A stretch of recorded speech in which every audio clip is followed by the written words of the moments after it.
الرحمن الرحیم گرلز، آج ہم چھٹا چیپٹر شروع کرنے لگے ہیں، قانون۔ انسان فطری طور پر مدنیت طبع ہے۔ مدنیت طبع سے مراد یعنی شہر میں زندگی گزارنے والا ہے۔ مدینہ ہوتا ہے شہر، تو مدنیت طبع یعنی مل جل کر زندگی گزارنے والا ہے ایسی جگہ پر جہاں پر اکٹھے معاشرے کے اندر لوگ رہتے ہوں۔ تو معاشرے کے اندر رہتا ہے، جب معاشرے کے اندر رہتے ہیں تو پھر آپس میں میل جول بھی ہوتا ہے، بھائی چارہ ہوتا ہے، یگانگت کے جذبات پر پروان چڑھتے ہیں۔ وہاں انسانی مفادات کا ٹکراؤ بھی ہوتا ہے، بعض اوقات ہماری لڑائیاں بھی ہوتی ہیں معاشرے کے اندر، آپس میں تصادم ہو جاتا ہے۔ تو تصادم کو روکنے کے لیے ہر معاشرے کے اندر جو ہے چند اصول اور قواعد بنائے جاتے ہیں، اصول و ضوابط ہوتے ہیں جن پر چلتے ہوئے جو ہے معاشرے کے اندر امن لانے کی کوشش کی جاتی ہے۔ تو یہ ساری چیزیں جو ہے ان کے لیے کچھ قوانین بنائے جاتے ہیں۔ جب تصادم ہوتا ہے معاشرے کے اندر، لڑائی جھگڑے ہوتے ہیں، کسی نے کسی کے جو ہے وہ گھر میں چوری کر دی، کسی کوئی سر پھاڑ کے چلا گیا، کسی نے قتل کر دیا، کوئی اور ہو گئی، جیسے اب آج کل آپ دیکھتے ہو بہت ساری چیزیں ایسی ہوتی ہیں تو جو کہ قانون کے دائرہ کار میں آتی ہیں۔ تو قانون کا مفہوم کیا ہوتا ہے؟ انگریزی لفظ لا یعنی قدیم جرمن لفظ لیگ سے ماخوذ کیا گیا ہے، جس کے معنی ایسی شے کے ہیں جو جلد جامد ہوتی ہے، ہموار اور یکساں ہوتی ہے۔ جامد سے مراد یعنی جب قانون بن جاتا ہے تو وہ پھر وہی رہتا ہے، یہ نہیں ہوتا کہ روز روز بدلتا رہے۔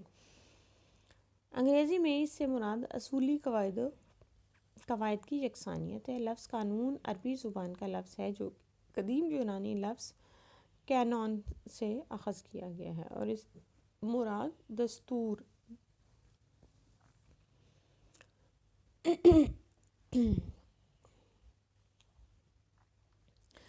قدرتی یا طبعی علوم میں کی جب ہم بات کرتے ہیں تو قانون سے مراد وہ اصول ہوتے ہیں جو کہ سبب یا نتیجہ یعنی کاز اینڈ ایفیکٹ کے باہمی اتصال سے وضع کیے جاتے ہیں۔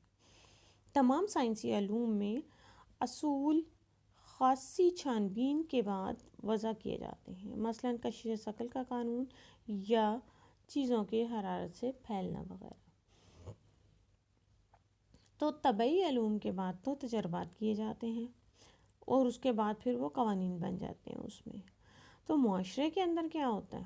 معاشرتی قوانین بنانے کے لیے تو ہمیں معاشرے میں سے دیکھنا پڑتا ہے کہ معاشرے میں حالات کیا ہیں، کس قسم کی چیزیں ہیں، کون سی چیزوں کو ہمیں جو ہے وہ لے کے آگے بڑھنا ہے، کون سی چیزوں پر قدغن لگانی ہے یعنی اس کو روکنا ہے اور لوگوں کے اندر ڈر پیدا کرنا ہے۔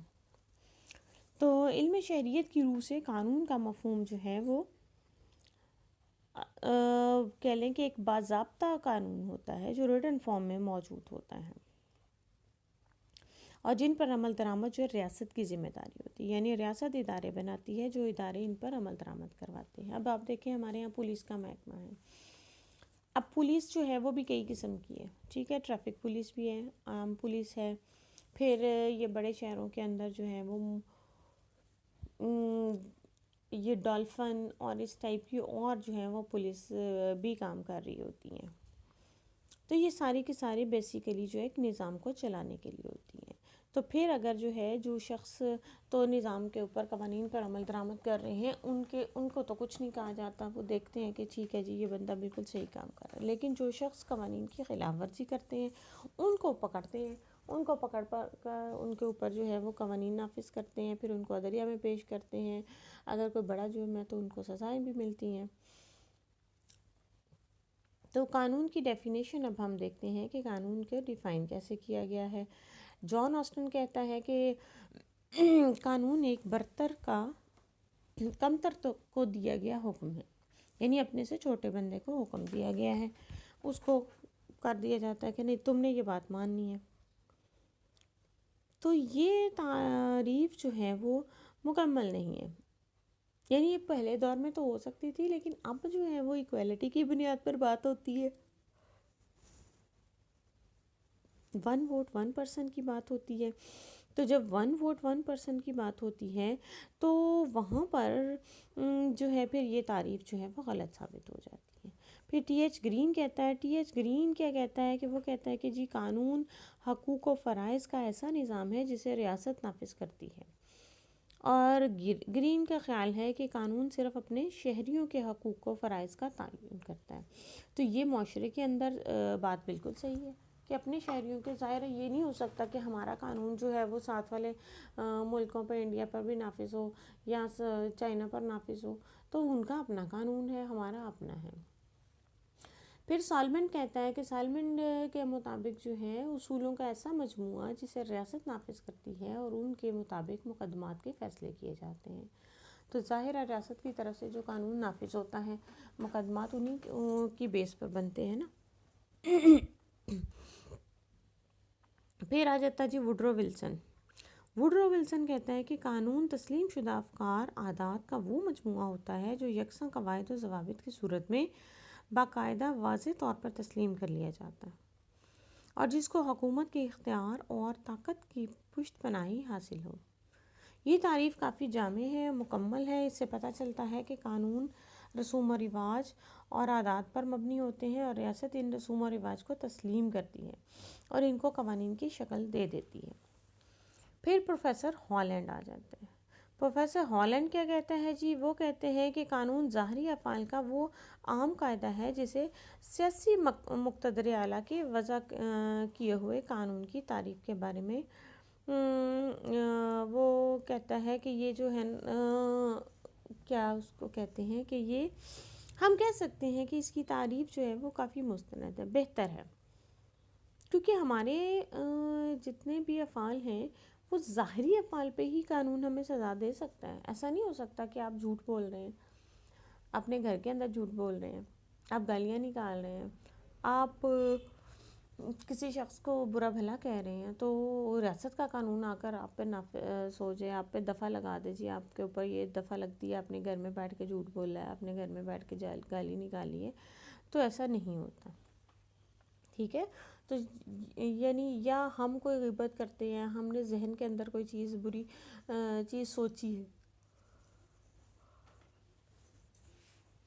یا ہم سوچ رہے ہیں کہ ہم نے غلط طریقے سے جو ہے پیسہ کمانا ہے، ہم نے امیر کیسے بننا ہے، ہم نے گھر کیسے لینے ہیں، گاڑیاں کیسے، تو یہ ہمارے اندرونی ہماری سوچ ہے، ہمارے ذہنی افعال ہیں، تو ان کے اوپر کوئی بھی قانون جو ہے وہ اس کی قدغن نہیں ہوتی۔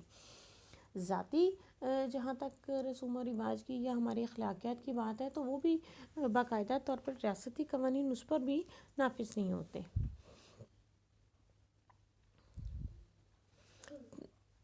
تو اس کے بعد جی قانون کے مقاصد ہیں۔ قانون کے مقاصد بیسیکلی یہی ہوتے ہیں کہ معاشرے کے اندر نظم و نسق پیدا کرنا جو ہے، اگر قوانین نہیں ہوں گے تو معاشرے کے اندر جنگل کا قانون ہوگا، جس کا دل کرے گا جس کسی کے بھی وہ مال کو لوٹ لیں گے، زمینوں پہ قبضے کر لیں گے، گھروں سے نکال دیں گے، لوگوں کو قتل کر دیں گے، مار دیں گے، عزتیں لوٹ لیں گے، تو یہ کوئی بھی چیز جو ہے ہو سکتی ہے۔ تو جب قوانین موجود ہوتے ہیں تو لوگوں کو ڈر ہوتا ہے کہ ہم نے اگر ایسا کیا تو ہم پکڑے جائیں گے، ہمارے اوپر جو ہے وہ ہمیں جیل میں ڈال دیا جائے گا، ہمیں پتہ نہیں کتنے عرصے سالوں کی سزا ہوگی، تو یہ چیزیں جو ہے وہ قوانین پر عمل درآمد کرواتی ہیں۔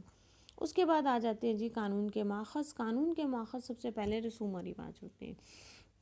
ہمارے معاشرے کے اندر بھی بہت سارے رسوم ہیں جو ہے برطانیہ کے اندر اگر ہم دیکھیں تو ان کا تو آئین ہی رسوم و رواج پر مبنی ہے، وہ ریٹن فارم میں آئین مکمل ان کا موجود نہیں ہے۔ یعنی قوانین رسوم و رواج سے کیوں نکلتے ہیں؟ کیونکہ رسوم و رواج کو عوام پسند کرتے ہیں۔ تو کسی بھی معاشرے کے اندر جو رسوم ہوتے ہیں ان کی خلاف جو ہے عوام یا کہہ لیں کہ حکومت جو ہے وہ کوئی بھی فیصلہ نہیں دے سکتی۔ اگر حکومت فیصلہ دے گی تو وہ اس کو عوام کی ناراضگی کا سامنا کرنا پڑے گا۔ پھر آ جاتے ہیں جی مذہب بھی ہمیں مذہب نے تو ہمیں مکمل طور پر گائیڈنس دی ہے، تمام قوانین ہمیں وہاں پر ملتے ہیں۔ پھر عدالتی فیصلے آ جاتے ہیں۔ عدالتی فیصلے وہ ہوتے ہیں کہ جہاں پر قانون کے اندر جو چیزیں مینشن نہیں کی جاتی، تو پھر ججز اپنی عقل سے کام لیتے ہوئے یا پرانے کوئی مقدمے کو سامنے رکھتے ہوئے کسی چیز کا نئے انداز سے اس کا فیصلہ کرتے ہیں تو وہ ایک مثال بن جاتی ہے. جب وہ مثال بن جاتی ہے تو آئندہ آنے والے قوانین کیسز کے لیے پھر اسی کو استعمال کیا جاتا ہے کہ اس کیس میں ایسے فیصلہ کیا گیا تھا، اس انداز سے ہوا تھا، تو اب ہم اس کو دیکھ کے آئندہ جو ہے مقدمات آتے ہیں ان کا فیصلہ ہم کر سکتے ہیں. پھر ماہرین قوانین جو ہیں وہ بھی علمی تشریحات کرتے رہتے ہیں. اکثر یہ بڑے بڑے وکلا اور یہ ججز جو ہیں یہ ساتھ ساتھ کچھ نہ کچھ تحریر کرتے رہتے ہیں جیسے جیسے ان کے پاس نئی چیزیں آتی ہیں، نئے مقدمات آتے ہیں. مثلا ایک دور تھا کہ یہ الیکٹرانک جتنی بھی چیزیں ہمارے پاس موجود نہیں تھی، ٹھیک ہے. قوانین جو ہے ریٹن فارم میں تھے، کسی نے چوری کر لی تو اس پر مقدمہ درج ہوا، تھانے میں اس بندے کا کھرا ڈھونڈتے تھے، یعنی اس کے قدموں کے نشان ڈھونڈتے تھے، اس کو پکڑ کے جیل میں ڈال دیا. لیکن اب جیسے جیسے ٹیکنالوجی نے ترقی کی ویسے ویسے جرائم کی نوعیت بھی بدل گئی.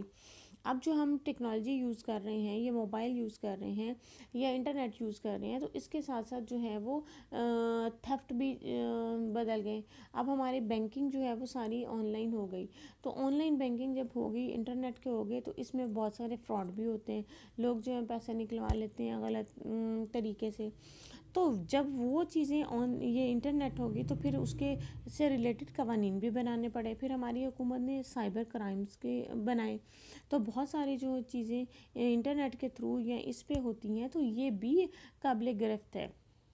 اب جیسے ہم سوشل میڈیا پہ کوئی بھی زبان نہیں بول سکتے، اگر کوئی بندہ بولتا ہے تو وہ رپورٹ ہو جاتا ہے اور سائبر کرائم ایکٹ کے اندر آتا ہے اور اس پر وہ لاگو ہوتا ہے. تو یہ وقت کے ساتھ ساتھ جو ہے وہ پھر تشریحات کرنی پڑتی ہے. وہ بتاتے ہیں کہ اس چیز کو ہم کیسے لے کر چلیں گے. پھر قانون سازی ہوتی ہے، وہ تو مقننہ نے کرنی ہوتی ہے، انہوں نے، اور مقننہ کا آپ کو بہترین پتہ ہے کہ وہ کیسے جو ہے قوانین بناتے ہیں.